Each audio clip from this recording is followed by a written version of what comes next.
ৰাতিপুৱা অৰ্ণামেণ্টছ লৈ যায়, ৰাতি আহে আৰু মোক দিয়ে পইচা, তাৰপিছত তাৰ পৰাই মোক কমিশ্যন লয়। মই চব জিতু চমানিক দিছিলো হা, যিমান অৰ্ণামেণ্টছ আছিলে। এই যি গহনা বিক্ৰী কৰি পৰা টকা তাৰে যুৱতীগৰাকী কি দিয়া হৈছিলে? মানে 3.5 লাখ টকা তাইক দিয়া হৈছে। সেই যুৱতীগৰাকীৰ লগত কেতিয়াবা চিনাকি তোমাৰ? তেতিয়া যেতিয়া কাণ্ডটো সংঘটিত কৰিছিলা তেতিয়া এৰাতি তোমালোকৰ সেই ঘৰলৈ আহিছিলে তাই, হয়নে? তেতিয়া জিতু চমানি যিগৰাকী সাংবাদিক, হয়, তেওঁ কেনেকে ইনভলভমেণ্ট আছিলে, তেওঁ কি কৰিছিলে? যোৰহাটত সংঘটিত হৈছে আন এক ভয়ংকৰ ঘটনা। নিজৰ সুন্দৰী বান্ধৱীক সন্তুষ্ট কৰিবলৈ এজন যুৱকে পিতৃ মাতৃৰ অনুপস্থিতিত নিজৰ বাসগৃহতে লুটপাট চলালে আৰু সেই লুটপাট চলাই ঘৰৰ পৰা প্ৰায় 40-50 লাখ টকাৰ সোণৰ গহনা লৈ যায় আৰু সেই গহনা বিক্ৰী কৰি বান্ধৱীক এটা 1.5 লাখ টকীয়া আইফোন উপহাৰ দিয়ে, বান্ধৱীক ফুৰিবলৈ যাবৰ বাবে 1 লাখ টকা নগদ ধন দিয়ে আৰু তাৰ পিছতো বান্ধৱীয়ে দাবী কৰা মতে পুনৰবাৰ 50,000 টকা দিয়ে। এই ঘটনা পোহৰলৈ অহাৰ পিছত হতচকিত হৈ পৰিছে সেই যুৱকজনৰ পিতৃ মাতৃ।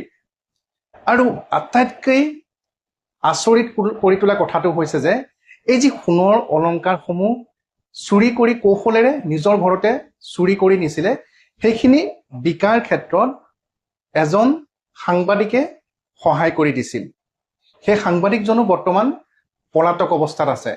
তেওঁক আৰু এজন যুৱকে সহায় কৰিছিল গোলাঘাটৰ এখন গহনা বিপণীত অতি কম মূল্যত সেই সাংবাদিকগৰাকীৰ সহযোগত সেই অলংকাৰখিনি বিক্ৰী কৰি দিয়া হৈছিল। আৰু এই ঘটনা পোহৰলৈ অহাৰ পিছত এতিয়া সেই পৰিয়ালটোৰ ভিতৰত তীব্ৰ চাঞ্চল্যৰ সৃষ্টি হৈছে, আত্মীয়ৰ মাজত তীব্ৰ চাঞ্চল্যৰ সৃষ্টি হৈছে। আৰু সেই পৰিয়ালটোৰ অনুৰোধত আমি তেওঁলোকৰ পৰিচয় প্ৰকাশ কৰিব নোৱাৰো, পৰিচয় প্ৰকাশ কৰাৰ পৰা বিৰত থাকিম। আৰু সেই যিজন যুৱকে, যিজন পুত্ৰই সেই কাণ্ড সংঘটিত কৰিলে, তেওঁ আমাৰ সৈতে আছে এই মুহূৰ্তত। মই তেওঁৰ পৰা জানিব বিচাৰিম যে কেনেদৰে আৰু কিয় এই সমগ্ৰ ঘটনাটো সংঘটিত কৰিলে। মই তেওঁৰ নাম ক'ব নোৱাৰিম আৰু তেওঁৰ পৰা পোনপটীয়াকৈ জানিব বিচাৰিম যে প্ৰকৃততে ঘটনাটো কি হৈছিলে, তুমি ক'ব পাৰা? মানে মোৰ মা দেউতা ওলাই গৈছিলে 28 জুলাই ইয়াৰ পৰা, ঘৰত কোনো নাছিলে। তো অলপ দিন আগতে মোৰ মানে এনে আমি জিতু চমানি আৰু ৰোহিত প্ৰসাদ আমি এনে পঢ়ি আছিলো। চ' এনে ডিছকাশ্যন এটা হ'ল পইচা বিষয়ে, সেইবোৰ বিষয়ে। চ' সিহঁতে ক'লো এতিয়াতো মোৰ ওচৰত পইচা পাতি নাই, এতিয়া হৈ আছে। তেতিয়া জিতু চমানি মোক ক'লে কি কেনেকে ব্যৱস্থা কৰা হয় পইচাবিলাকৰ, এতিয়াতো কি কৰিবি। তেতিয়া মোক সুধিলে ঘৰত ক'ৰ্ড আছে নে নাই। মই বোলো আছে, কিন্তু এইটোতো মোৰ ওচৰত নাথাকে। এইটোতো চব এটা আমাৰ বেলেগ চেফ লকাৰ আছে, সেইবিলাকত থাকে, আৰু এইটোতো মোৰ ৰুমত নাই। মই পুনৰ তোমাৰ কাষলৈ আহিম। মই আৰু এটা কথা তোমাৰ পৰা জানিব বিচাৰিম যে এগৰাকী যুৱতীৰ সৈতে তোমাৰ যি সম্পৰ্ক আছিলে, এই যি গহনা বিক্ৰী কৰি পৰা টকা তাৰে যুৱতীগৰাকী কি দিয়া হৈছিলে? যুৱতীগৰাকীক মই আইফোন এটা গিফ্ট দিছিলো। তাৰপিছত তাই অৰুণাচল ফুৰিবলৈ গৈছিলে, চ' তাৰ কাৰণে 1 লাখ টকা দিছিলো। আৰু বেলেগ বেলেগ দিন 50,000 দিয়া হৈছিলে। মানে 3.5 লাখ টকা তাইক দিয়া হৈছে? নহয়, মানে আপোনাৰ আইফোনটো ধৰি পেলাই আইফোন আপোনাৰ 155,500 লৈছিলে। তাৰপিছত 1 লাখ টকা আপোনাৰ এইটো আপোনাৰ অৰুণাচল ফুৰিব যাওঁতে লৈছিলে। তাৰপিছত ইয়াত থাকোতেই বেলেগ বেলেগ দিনত 50,000 লৈছিলে। বেলেগ বেলেগ দিন। বেলেগ দিন। হয়। সেই যুৱতীগৰাকীৰ লগত কেতিয়াবা চিনাকি তোমাৰ? এই যুৱতী গৰাকীৰ লগত মোৰ 6-7 বছৰ চিনাকি হ'ল, পুৰণা চিনাকি আছে, কিন্তু তাই প্ৰায়ভাগ ইয়াত নাথাকে। অলপ দিন আগত তিনচুকীয়াত আছিলে, তাৰপিছত গুৱাহাটী আছিলে, একেদিনত তাই ইয়াত আছিলে। ইয়াত আছিলে। হয় আৰু যেতিয়া তুমি এই কাণ্ডটো সংঘটিত কৰিছিলা, হয় যেতিয়া কাণ্ডটো সংঘটিত কৰিছিলা, তেতিয়া এৰাতি তোমালোকৰ সেই ঘৰলৈ আহিছিলে তাই, হয়নে? হয় হুম? আহিছিলে, আহিছিলে, তাই থাকিছিলে তাতে তোমালোকৰ লগত? থাকিছিলে। থাকিছিলে। তাৰপিছত তাইৰ লগত ক'ত গৈছিলা তুমি? তাৰপিছত তাই ৰাতি ঘৰতে আছিলে, তাৰপিছত ৰাতিপুৱা ওলাই গৈছে। এইটো ৰাতি আমি ক'তো যোৱা নাছিলো, যোনদিনা তাই ঘৰত আছিলে। তাৰপিছত সেই যিখিনি টকা গহনা বিক্ৰী পোৱা গ'ল, সেই টকাখিনিয়েদি কি কৰিলা? যদি আমি এইকেইদিনত বেলেগ বেলেগ ঠাইত থাকিলো, তাৰপিছত পাৰ্টি হৈছিলে, সেইবিলাকত এক্সপেন্স হ'ল। মানে সেই যুৱতীগৰাকীও আছিলে? এই পাৰ্টিৰ যুৱতীগৰাকীও আছিলে আৰু বেলেগ মানুহো আছিলে। আৰু য'ত য'ত থাকিবলৈ গৈছে যুৱতীগৰাকীও আছিলে, হয়নে? হয় আছিলে। আছিলে, ঠিক আছে। আৰু এটা কথা, এতিয়া জিতু চুমানী যিগৰাকী সাংবাদিক, হয়, তেওঁ কেনেকে ইনভলভমেণ্ট আছিলে, তেওঁ কি কৰিছিলে? তেওঁ মানে মোক জুৱেলাৰী বিকিবলৈ ছাপোৰ্ট কৰিছিলে। যে এবাৰ ডিছকাশ্যন হোৱাৰ পাছত আকৌ যেতিয়া অলপ দিন গুচি গ'ল, আকৌ মোক কল কৰিলে যে কি হ'ব, কামটো কৰি দিব লাগে নে নাই। তাৰপিছত মানে এই গোটেই কামটো কৰিবৰ কাৰণে জিতু চুমানীয়ে কৈছিলে তোমাক গোল্ডখিনি আনিবৰ কাৰণে, নে কি? হয়, আমাৰ এই ডিছকাশ্যনটো হোৱাৰ পাছত যেতিয়া এবাৰ ডিছকাশ্যন হৈ গ'ল, আমি এনে গ্ৰুপত বহি আছো, তাৰপিছত আকৌ অলপ দিন পাছত সি যেতিয়া মা দেউতা নাই বুলি গম পাইছে, আকৌ সি মোক কল কৰিছে, মানে বাৰে বাৰে মোক ৰিমাইণ্ডাৰ দি আছে, বা বাৰে বাৰে মোক মানে তেনেকুৱা কৈ আছে যে কি কয়, কামটো কৰি দিব লাগে নে নাই, মোক যাব লাগিব, মানে অলপ আৰু ইয়াত যোৰাটৰ নিবিকো, অলপ দূৰত যাব লাগিব, মই তোক জগা নাম নকওঁ। মই তাক সুধিছিলো আৰু কোন আছে লগত, কাক ক'ত যায় আপুনি বিকিবলে, কাক দিব। আৰু এটা ল'ৰাৰ নাম যে কৈছে, তাৰ নামটো কি হয়? সি একেদিনত নামটো ৰিভিল কৰিছে, ৰোহিত প্ৰসাদ নামটো কৈছে। নিউ বালিবাটৰ ৰোহিত প্ৰসাদ, নিউ বালিবাটৰ। নিউ বালিবাট। হয় এতিয়া গোলাঘাটত বিকিছে বুলি গম পাইছো, হয়নে? হয়, গোলাঘাটত বিকিছে বুলি কৈছে। গোলাঘাটত এতিয়াতো গোলাঘাটতো 30% অৰ্নামেণ্টছে পাইছে, কিন্তু বাকীবিলাক অৰ্নামেণ্টছ ক'ত আছে এতিয়া? মই চব জিতু চমানিক দিছিলো, যিমান অৰ্নামেণ্টছ আছিলে। তাৰপিছত সি এতিয়া পইচা বেছিকে পাই মোক কম দিলে নে কি কৰিলে, মই সেইবোৰ একো গম নাপাওঁ। জিতু চমানে কিমান টকা দিলে তোমাক? জিতু চমানিয়ে মোক টোটেল 7 লাখ ছবি দিছিলে। তাৰপিছত সি বেছিও যদি পাইছে বা কি কেনেকে পাইছে একো গম নাপাওঁ। তাৰপিছত সেইটো পইচাৰ পৰাই মোৰ পৰা কমিশ্যনো লৈছিলে। যেতিয়া এই এমাউণ্টটো দিয়ে, ৰাতিপুৱা অৰ্নামেণ্টছ লৈ যায়, ৰাতি আহে আৰু মোক দিয়ে পইচা, তাৰপিছত তাৰ পৰাই মোক কমিশ্যন লয়। কিন্তু সি এইবিলাক যেনেকে গম পাইছো অৰ্নামেণ্টছৰ ভেলিউ বেছি আছিলে, যদি সি তাৰ পৰাও লৈছে, কি কৰিছে, এইবোৰ মই একো গম নাপাওঁ। তুমি ইমান এটা শিক্ষিত ল'ৰা হৈ গম পোৱা নাছিলা নেকি যে সেইখিনি গ'ল্ড অৰ্নামেণ্টছৰ মূল্য 40-50 লাখ টকা হ'ব, আৰু নিজৰ মা দেউতা ইমানখিনি সুবিধা দিছে, তাৰপিছতো কিয় এই কামটো কৰিলা? নিজৰ গাৰ্লফ্ৰেণ্ডৰ কাৰণে নেকি? মই পাৰ্টিকুলাৰলি গাৰ্লফ্ৰেণ্ডৰ কাৰণে কৰা নাই। ছোৱালীজনীৰ কাৰণে? তাকেতো বহুত টকা দিছা। হয়, তাক দিছো, পাৰ্টিকুলাৰলি তাৰ কাৰণেহে কৰিছো বুলি ক'ব নোৱাৰে। আৰু তাই গম পায় নে নাই? তাইতো গম পাইছে, তাইতো তোমালোকৰ ঘৰত আছেহি এৰাতি। এক ৰাতি আছিলে। এক ৰাতি আছিলে। আৰু কেনেকে কৰিছিলা? এই যে নকল যে চাবি বনাই, যে নকল চাবি বনোৱা এজন মানুহ আনিছিলা তুমি, হয়নে? আৰু তাৰ লগতে যি এপাৰ্টমেণ্টৰ চকীদাৰ পৰ্যন্ত মেনেজ কৰিছিলা। কেনেকে কৰিছিলা গোটেই কামটো? মই এই চৰ্দাৰজীক মাতিছো, তেখেতক সুধিছো ইয়াত চাবি বনিবনে নাই। তেখেতে কৈছে চাবিটো মচিনৰ পৰা বনাব লাগিব, বনিবও পাৰে নবনিবও পাৰে। তাৰপিছত তেখেতে কৈছে যে ভাঙিব লাগিব। ঠিক আছে, ভাঙি দিয়ক। তাৰপিছত যেতিয়া ভাঙি দিছে, ভাঙি দিয়াৰ পিছত মই ভিতৰত গৈ চাবি বিচাৰিছো গডৰেজৰ চাবিও পোৱা নাই। উম। তেতিয়া মই সিহঁতক কৈছো ঠিক আছে এই দুটাও ভাঙি দিয়ক। উম। সিহঁতে গোটেই ভাঙি দিলে। লক ভাঙি দিলে, কিন্তু সিহঁতকো অলপ ডাউট গ'ল। উম। সিহঁতে মোক সুধিলে যে আপোনাৰ ঘৰত আৰু কোনো মানুহ নাই নেকি, আপুনি খালি লক ব্ৰেক কৰাই আছে, সেইটো বনাবলৈ আপুনি ৰেডি হোৱা নাই, কি কাৰণ আছে? মই বোলো একো নাই, মোৰ মা দেউতা বাহিৰত আছে আৰু সেইটো ৰুম আমাক দৰকাৰ পৰি থাকে, তো এতিয়া মোক ভঙাব লাগিব, নহ'লে মোক দিগদাৰ হ'ব। মই তাক বিলিভ দিয়াৰ কাৰণে মই তাক ফেমিলি ফটোও দেখাইছো। বুজিছো, সেইখিনি হৈ গ'ল, এতিয়া বুজি পালো। এতিয়া মূল তাৰমানে সুমানীয়ে কৈছিলে হয় নাই? হয় হা? হয় হয় তোমাৰ মতে সুমানীয়ে কৈছিলে, আৰু হয় যিখিনি টকা পালা তাৰ অধিকাংশ টকাই তুমি সেই তোমাৰ যুৱতীগৰাকীলৈ খৰচ কৰিলা হয়নে?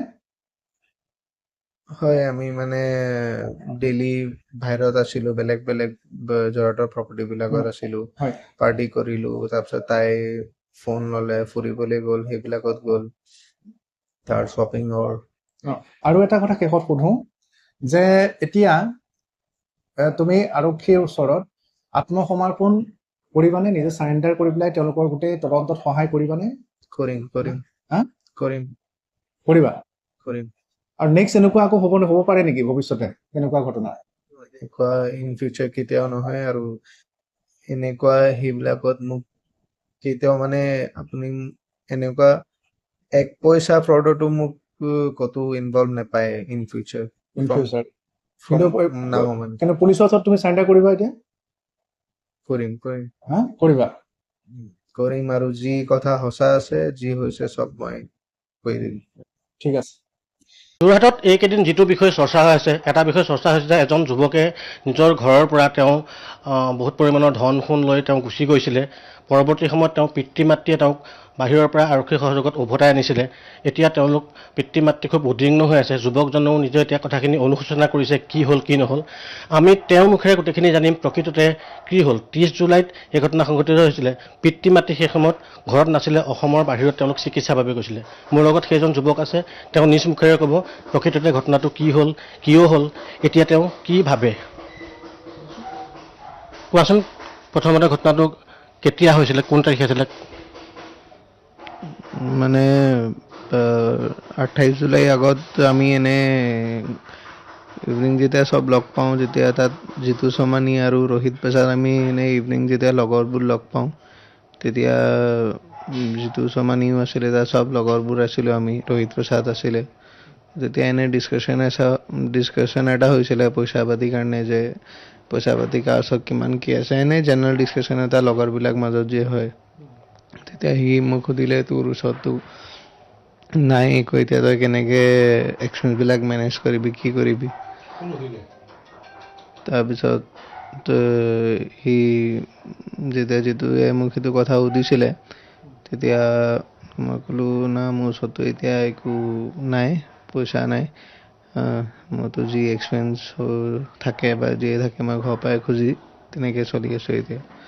তাৰপিছত এনে গ'ল্ডৰ কথা ওলালে, তেতিয়া ঘৰত গ'ল্ড আছে নে নাই? মই বোলো আছে, কিন্তু এইটোতো মোৰ ওচৰত নাথাকে, এইটো আমাৰ ছেপাৰেট ছেফ লকাৰ আছে, ছেপাৰেট ৰুম আছে, এইবিলাক তাতে থাকে, মোৰ ওচৰত একো নাথাকে। তাৰপিছত সেইটো যেতিয়া মোৰ ওচৰত নাথাকে বুলি ক'লোঁ, তই কেনেকৈ কৰিবি? তাৰপিছত আৰু মোৰ মা দেউতা নাথাকিব বুলি এইটো কথা যিটো চমানীয়ে গম পায় মানে আমিতো চব কথা কওঁ ন লগৰবিলাকক, যে কোন কেতিয়া থাকিব, কোন কেতিয়া কোন নাথাকে। আৰু তেতিয়া মই তাক কৈছিলোঁ যে মোৰ মা দেউতা নাথাকিব। তেতিয়া সি মোক এই গ'ল্ডটো ওলাবৰ কাৰণে ট্ৰিগাৰ কৰি আছিলে। তাৰপিছত মই তাক সুধিছিলোঁ কেনেকৈ হ'ব, এইটোতো একো নাথাকে মোৰ ওচৰত। তাৰপিছত 28 জুলাই এই লক এণ্ড কি মেকাৰ যোনটো থাকে চৰ্দাৰ, সিহঁতক মাতি পেলাই ৰুমটো খোলা হৈছিলে, আৰু তেতিয়া বস্তুবিলাক ওলোৱা হৈছিলে। ৰাতি নে দিনত? এইটো গধূলি সময়। লগত কোন কোন আছিলে সেইদিনা?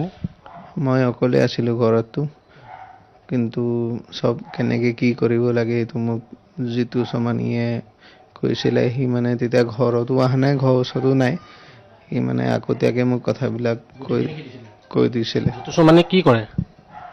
জিতু সোমানী এতিয়া তাৰ পৰ্টেলৰ ৰিপৰ্টাৰ আছে।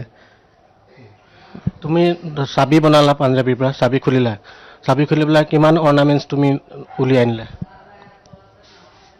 ওচৰত গ'ল্ড চেইন আছিলে, তাৰপিছত নোজ ৰিং আছিলে, ব্ৰাচলেট আছিলে। টোটেল কিমান মান মানে ভেলুৰ সোণ হ'ব? মোক জিতু সোমানীয়ে 7 লাখ ৰুপিজ দিছিলে। এইবিলাক যিমান অৰ্ণামেণ্টছ আছিলে চব চেল কৰাৰ পাছত। কিন্তু এতিয়া আমি গম পাইছোঁ মাৰ্কেট ভেলিউ 50-60 lakhs আছে সেইটো অৰ্ণামেণ্টছৰ। অৰ্ণামেণ্টছখিনি ক'ত দিছিলে কিনি? এইবোৰ চব জিতু সোমানীয়ে গম পায়, আৰু যিমান আমি গম পাইছোঁ এতিয়ালৈকে সি গোলাঘাটত চেল কৰিছে বুলি কৈছে। কোন আছিলে এজন? ৰোহিত প্ৰসাদ। সি যেতিয়া অৰ্ণামেণ্টছবিলাক সি লৈ আছিলে, দি আছিলে, যেতিয়া ডিলিং হৈছিলে তেতিয়া সি মোক নাম ক'ত কি কৰিব যিমানে কৈছিলে বহুত দূৰত গৈ বিকিছে বুলি কৈছে। একো তেতিয়া মোক নাম কাৰো কোন ইনভলভ আছে আৰু মোক একো কোৱা নাই। কিন্তু পাছত যেতিয়া একেদিনত কমিউনিকেশ্যন হ'ল তেতিয়া সি ৰোহিত প্ৰসাদৰ নাম ক'লে যে ৰোহিত প্ৰসাদ লৈ গৈছিলে, মই যোৱা নাই, এনেকৈ সেইবিলাক কথা কৈছিলে। আৰু এতিয়া নাতো ৰোহিত প্ৰসাদক আমি পাইছোঁ অহাৰ পাছত, না জিতুক পাইছোঁ, দুটাই নাই এতিয়া। তুমি গলৰ লগতে কেছ পইচা আছিলে নি? কেছ নিছিলা নি? নগদ ধন কেছ ইয়াৰ পৰা মই বেছি নিয়া নাই। কিমান? কেছ ইয়াৰ পৰা মই নিয়াৰ এবাউট 170 কিমান নিছিলোঁ। এই বস্তুখিনি তুমি গ'ল্ডখিনি ল'লা, বিকিলা, বা তুমি 170 এফালে 7 লাখ, কেলৈ তুমি এই কামটো কৰিলা? কি অভাৱ আছিলে? তুমি যে ক'লা কি তোমাৰ পইচা যোৰা নাখিছিলে, কিহৰ কাৰণে কৰিবলগীয়া হ'ল? এইবোৰ মানে মোক অভাৱ নাইকিয়া বুলিতো নাই, কিন্তু এইবিলাক এক্সটাৰ্নেল এক্সপেঞ্চৰ কাৰণে যিটোৱে মোক কৈছিলে আমি এইবিলাক ওলাই পেলাই মানে আমাৰ পাৰ্টি এইবিলাকত মানে বেলেগ বস্তুবিলাকৰ এক্সপেঞ্চ হৈছিলে এইবিলাক। তুমিতো এতিয়া ইতিমধ্যে কৈছা ইণ্টাৰভিউত যে তোমাৰ গাৰ্লফ্ৰেণ্ডে তোমাক কিবা আইফোন বিচাৰিছিলে, বহুত বিচাৰিছিলে, তোমাৰ সেইটো প্ৰেছাৰ পৰিছিলে নেকি? মানে তাৰ মানে লগত মোৰ কোনো ৰিলেশ্যন নিচিনা নাই। এই ছোৱালীজনীৰ লগত মোৰ 6-7 বছৰ পুৰণা চিনাকি। কিন্তু যেতিয়াই মোৰ ওচৰত মানে পইচা থাকিলে তাইৰ ওচৰত মানে আহে, এনেই মোৰ তাৰ লগত কোনো তেনেকুৱা ৰিলেশ্যন নাই।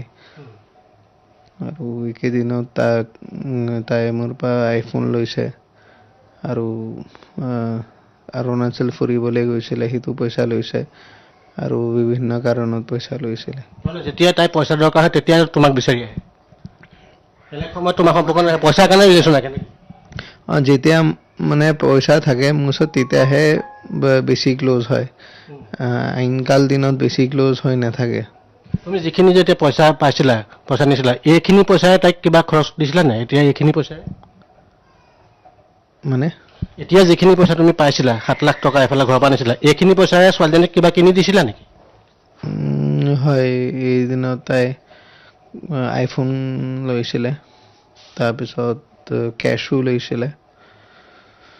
তাই অৰুণাচল ফুৰিবলৈ গৈছিলে তেতিয়াও পইচা লৈছিলে, আৰু বেলেগ ট্ৰানজেকশ্যন আৰু হৈছে। তাৰপিছত তাইক তুমি ইয়াৰ পৰা গুচি গৈছিলা, তাইও তোমাৰ লগত বাহিৰলৈ গুচি গৈছিলে? তাই মোৰ লগত নাছিলে, মই অকলে আছিলোঁ। ক'ত গুচি গৈছিলা? মই 2 দিন গুৱাহাটী থাকিলোঁ, 2 দিন দিল্লী, তাৰপিছত আহমেদাবাদ লাষ্ট মই আহমেদাবাদ পাইছিলোঁ, তেতিয়া তাৰপৰা মোক আকৌ লৈ আনিছে ঘৰৰ মানুহে। ক'লৈ যামগৈ বুলি তুমি গৈ আছিলা? ক'লৈ যামগৈ বুলি কৈছিলা? মই ফাইনেল ডেষ্টিনেশ্যন ডিচাইড কৰা নাছিলোঁ, কিন্তু মই লাষ্ট আহমেদাবাদ পাইছিলোঁ। আহমেদাবাদ পোৱাৰ পাছত মোক আকৌ লৈ আহিছে। তুমি কিবা এটা কৰিম বুলি কৈছিলা যে তুমি এনেই ঘৰৰ পৰা ওলাই পইচা পাতি লৈ গুচি গৈছিলা নে কিবা এটা কৰিম বুলি কৈছিলা যে মই আমুকত বেপাৰ কৰিম, ব্যৱসায় কৰিম, ক'ৰবাত চেটেল কৰিম? কেলৈ গুচি গৈছিলা? তেনেকুৱা একো ভবা নাছিলোঁ মই, মোৰ ডেষ্টিনিটো মই ভবা নাছিলোঁ একো, খালি মই ওলাই গৈছিলোঁ আৰু। তাৰপিছত তুমি যে গুচি গৈছিলা তেতিয়া জিতু সোমানী বা আৰু কি প্ৰসাদ আছিলে, সিহঁতে তোমাৰ লগত ফোনত কণ্টেক্টত আছিলে নাই তুমি যে বাহিৰত গৈ আছিলা? নাই, মোৰ লগত কোনো কণ্টেক্টত নাই তেতিয়া, না জিতু সোমানী না ৰোহিত প্ৰসাদ। কিন্তু যেতিয়া মই তাত আহমেদাবাদ পাই গ'লোঁ, আহমেদাবাদ পোৱাৰ পাছত মই এই ছোৱালীজনীক নিজে এবাৰ ফোন কৰিছিলোঁ। তাৰপিছত আকৌ গধূলি তাই মোক ফোন কৰিলে যে ময়ো চহৰৰ পৰা ওলাই আহিছোঁ। তাৰ মাজতে কমিউনিকেশ্যন হৈছিলে আমাৰ যে তই ছোৱালী বুলিও পইচা দি যোৱা নাই, মোৰ হাতত একদম পইচা নাই, তই কাৰোবাৰ কেনেকৈ মেনেজ কৰি পেলাই পঠাই দে মোলৈ। তই আকৌ পইচা বিচাৰিছিলি? হয়। তাৰপিছত তাই আকৌ মোক ফোন কৰিলে যে মই চহৰৰ পৰা ওলাই যাওঁ। মই সুধিলোঁ ক'ত যাবি, বোলো না এতিয়া ডিচাইডেড নাই ক'ত যাম, তই মোক পইচা পঠাই দে। তাৰপিছত তাৰপৰা মই মানে তাক পইচা পঠাই দিছিলোঁ। কিমান টকা দিছিলে? 50,000 পঠাইছিলোঁ। অনলাইন? অনলাইন। QR মানে এইটো মোৰতো নাছিলে, মই বেলেগ মানুহৰ পৰা কৰাই দিছিলোঁ। তাৰপিছৰ পৰা তাইৰ লগত যোগাযোগ আছে নাই? এতিয়া কোনো কমিউনিকেশ্যন নাই। এতিয়া কোনো কমিউনিকেশ্যন। জিতু আৰু ইয়াৰ লগত? জিতু আৰু ৰোহিতক দুটাকে যেতিয়া মই আহমেদাবাদৰ পৰা আহি আছিলোঁ তেতিয়াই মোৰ দেউতাই কণ্টেক্ট কৰিছিলে। সিহঁতি বেলেগ বেলেগ কথা কৈ আছিলে, কিন্তু যেতিয়ালৈকে আমি থানাত পালোঁ যোৰহাট, এতিয়া মুঠতে গম পাইছোঁ যে তাৰ একো কণ্টেক্ট নাই। আৰু যিটো ঘৰ মানুহ বোলে তাৰ কাৰণে মিচিং ৰিপৰ্ট দিছে, যিটোও নাই ইয়াত, না ৰোহিত আছে, দুটাই নাই ইয়াত। ৰোহিত প্ৰসাদে কি কাম কৰে? যিটো এবাৰ পৰ্টেলত সাংবাদিক কৰে, ৰোহিত প্ৰসাদে কি কাম কৰে? ৰোহিত প্ৰসাদ ইয়াৰ অপটিকেলৰ দোকান আছে নিউ বালিবাটত, সৰু এটা অপটিকেলৰ দোকান আছে। তাৰ মোবাইলত পোৱা নাই? তাকো যেতিয়া লাষ্ট এই দুইটাকে আমি সেইদিনতে কণ্টেক্ট কৰিছোঁ, যেতিয়া লাষ্ট কমিউনিকেশ্যন তেতিয়াই হৈছিলে। তাৰপিছত প্ৰথম ৰোহিতৰ মোবাইল ছুইচ অফ পালোঁ, তাৰপিছত জিতুৰো মোবাইল ছুইচ অফ আছে। তাৰপিছত যেতিয়া আমি যোৰহাট থানা পালোঁ, তেতিয়া আমি গম পালোঁ যে যিটো ঘৰ মানুহে মিচিং ৰিপৰ্ট লিখাইছে যিটোৰ কাৰণে। তুমি যিখিনি ঘটনা তোমাৰ ঘৰত হ'ল, ঘৰতে হ'ল এইখিনি ঘটনা, তুমি এতিয়া এই কথাটোক লৈ কি ভাবা? অনুশোচনা কৰা নাই, ৰিয়েলাইজ কৰা নাই যে তোমাৰতো ভুল হ'ল, বেয়া হ'ল, নে দেউতাৰ ওপৰত তোমাৰ খং আছিলে, কিবা আছিলে, কেলৈ কৰিলা? তুমি অনুশোচনা ৰিয়েলাইজ নকৰা নেকি? কি ভাবা এতিয়া এই মুহূৰ্তত? মোক এতিয়া ৰিয়েলাইজেশ্যন হৈছে যে মই বেলেগৰ কথাত আহি পেলাই বা বেলেগ মানুহৰ কথা শুনি পেলাই নিজৰ ঘৰতে ঘাটা লগালোঁ বা এইবিলাক কৰিলোঁ। এতিয়া অহাৰ পাছত মাও মোক মাতা নাই। এতিয়া মোক মানে মই ভাবিব নোৱাৰিছোঁ, মই ব্লেংক হৈ আছোঁ এতিয়া নিজে। তুমি মানে ভাবিছা এতিয়া যে ডাঙৰ লোকৰ কথাত যে তোমাৰ ডাঙৰ ভুল হ'ল ভাবিছা? হয়, সেইটো মোক ৰিয়েলাইজেশ্যন হৈছে। তুমি এতিয়া এইখিনি কথাই ৰিফৰ্ম হৈ পেলাই দেউতাৰ মাৰ লগত আকৌ ছ'চাইটিত, দেউতাৰ সন্মান আছে ছ'চাইটিত, তুমিও ভাল কাম কৰি ফুৰা, আকৌ ছ'চাইটিত তুমি ভাল মানুহ হিচাপে এইখিনি কথা পাহৰি পেলাই ভাল মানুহ হিচাপে দেউতাৰ মাৰ লগত থাকিবলৈ বিচাৰা নিবিচাৰা? বিচাৰিছোঁ। মই আকৌ মানে এইবিলাক বস্তুৰ পৰা আঁতৰি পেলাই আৰু আকৌ ভাল শিক্ষা এটা পাই মই আকৌ ভাল কামবিলাকত জড়িত হ'ব বিচাৰিছোঁ। তুমি ইমান ডাঙৰ কাম এটা কৰিলা, দেউতাই তোমাক, এতিয়া মায়ে তোমাক নিজৰ সন্তান হিচাপেও কেনেকৈ বিশ্বাস কৰিব যে তুমি ইমান ডাঙৰ কাম কৰিলা, আকৌ যদি তুমি কিবা কৰা বিশ্বাস কৰিবলৈ তেওঁলোকে বিশ্বাস কৰিব পাৰিব? তোমাক পুনৰ বিলিভ কৰিব পাৰিব? মই এতিয়া মোৰ ভুলৰ কাৰণে ক্ষমা খুজিম সিহঁতৰ পৰা। তাৰপিছত সিহঁতৰ ডিচিশ্যনত মই কাম কৰিম। আগত মোক যিয়ে লাইফত কৰিব লাগে মই চব কাম সিহঁতৰ ডিচিশ্যন ওপৰতে কৰিম। যদি তোমাৰ এতিয়া পুলিচে, গোটেই ঘটনাটো পুলিচে গম পাইছে, পুলিচে গম পালে তোমাৰ ওপৰত যদি এতিয়া লিগেল একশ্যন লয়, কি ক'বা তেতিয়া তুমি? যিয়ে হয় মোৰ ভুল হৈছে, এইটো এতিয়া যি আইন হিচাপত বা মোৰ মা দেউতাই যি ডিচিশ্যন লয়, যিয়ে হ'ব ফিউচাৰৰ কাৰণে, মোৰ ফিউচাৰৰ কাৰণে ভাল হ'ব লাগে। হয়, সেইজন যুৱক তেওঁ কৈছে, তেওঁ অনুতপ্ত, তেওঁ ৰিয়েলাইজ কৰিছে, তেওঁ ভুলৰ কথা কৈছে, তেওঁ কাৰোবাৰ প্ৰৰোচনাত পৰি এইখিনি কাম কৰিলে। তেওঁ আজি কৈছে দেউতাকে মতা নাই, মাকে মতা নাই, তেওঁ ব্লেংক হৈ আছে বুলি কৈছে। কি কৰিলে তেওঁ নিজে অনুতপ্ত হৈছে। তেওঁ কৈছে দেউতাক মাকে যি সিদ্ধান্ত ল'ব তেওঁ সেয়া মানি ল'ব, আইনগতভাৱে যদি কিবা পানিছমেণ্ট পাবলগীয়া হয় সেয়াও মানি ল'ব। ভৱিষ্যতলৈ তেওঁ দেউতাক মাকৰ কথা মতে পুনৰ আগবাঢ়িব, এনে ভুল পুনৰবাৰ নকৰোঁ বুলি কৈছে। নিতান্তই আজি যে তেওঁ অনুশোচনা কৰিছে, পিতৃ মাতৃৰ কথা চিন্তা কৰিছে, বাপেক মাকে যি সিদ্ধান্ত দিব সেই সিদ্ধান্তকে তেওঁ মূৰ পাতি ল'ম বুলি কৈছে। এয়া এটা ইতিবাচক দিশ। আমি এই সাক্ষাৎকাৰটো লোৱাৰ কাৰণ এইটোৱে যে এনেধৰণে কিছু যুৱক আনৰ প্ৰশ্নত অবাতে যায়, কিন্তু আমি তেওঁলোকক সংশোধন কৰি মূল ৰাস্তালৈ ঘূৰাই অনাটো আমাৰ দায়িত্ব।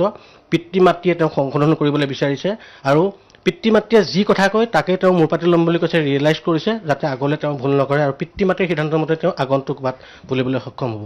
उस दिन हम चाबी बनाने के लिए गया, उनको पापा के मिल के आया, उनको उनका बाल्टी लिया, उनको पापा को दे दिया है। सब हम पापा को दे दिया। उस टाइम पापा था उस घर में? नहीं, पापा नहीं था, उनका गार्ड था जो सिक्योरिटी गार्ड होता है। हाँ, तो आप अंदर में घुसा कि नहीं, घर का अंदर में? अंदर में? हाँ, अंदर में सिक्योरिटी गार्ड और उसका बेटा लेके गया था हमको। तो क्या किया आपने? सिर्फ चाबी बना के दिया, हो गया? हाँ बस बस आपने नहीं तोड़ा है वो अलमारी, जो उसका अलमारी है उसका लॉक आपने नहीं तोड़ा है? हम चाबी बना के दिया उसको, बस तोड़ नहीं। हाँ तोड़ के दिया। आपको कहाँ से लेके गया तो? वो हमको ये उसके फोन किया उसने, उसमें नंबर था, उसके जब लेके गया हमको चले गया। जो थाने में अभी थाने में हमको का था, उसका लॉक खोला, हम 2000 रुपये दिया उन्होंने। तो आपने पैसा कितना लिया उसके लिए, उस के लिए? चाबी के लिए? हमने लॉक तोड़ा, उसमें लॉक डाला ड्रोज में, 2000 रुपये हमने लिया था, 2200 रुपये उसके, और 1000 रुपये खोलने का लिया था। तो आपने लॉक नहीं तोड़ा है, वो तोड़ा उसको? मेरा बात नहीं, मैं लॉक तोड़ा हूँ, तोड़ने के बाद में उसके 2200 रुपये में लॉक डालने का लिया हूँ और 1000 रुपये खोलने का लिया हूँ। आपका नाम क्या है? मेरा नाम महावीर सिंह। हाँ? महावीर सिंह। आप जब चाबी बना के दिया था तब उसके घर में कौन कौन था? उसके घर में जो ये बावर्ची होता है ना, जो रोटी वोटी बनाते हैं, खाना बनाते हैं, हाँ। वो था और गार्ड था। आप पूछा था क्या उसका माँ पापा? हाँ बोला था, गार्ड के पूछा था हम। तो क्या बोला उन्होंने? गार्ड ने बोला इनका ही घर है। हाँ, हाँ। हम उसको बोला भाई इसका पापा का इसका नंबर कराइए, वो बोल रहे हमारा पापा प्लेन में है। तो हम बोला तुम्हारा आईडी दीजिए पहले, उसने आईडी दिया है। हमने गार्ड के पूछा, बोला इसका घर है, चाबी बना दीजिए, हमने बना दिया। इतना ही बात है और कुछ नहीं। ओके।